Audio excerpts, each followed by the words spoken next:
Half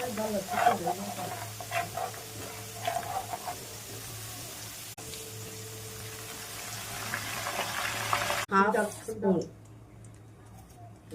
ఇంకొంచెం ఎక్కువ వేద్దాంలేండి. So 1 tea spoon పసుపు వేసాను. ఇదైతే ఇప్పుడు మనం పోపు వేసుకున్న నూనె మొత్తము దీంట్లో వేసేసుకోవాలి. బరువుగా ఉంది, సౌండ్ సరిగ్గా వచ్చి ఉండదు. సో దీంట్లో అయితే వేసేసుకోవాలి.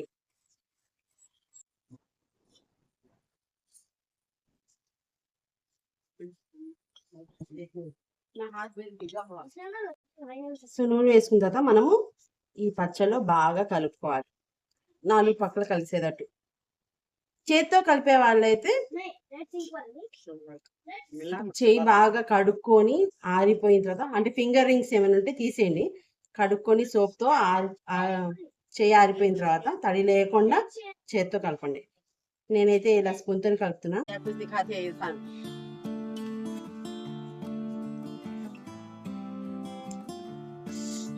Super friends. बस पेट में भटका मारता क्या चाटे जिसको रख डाला बेटा जा जा चाटे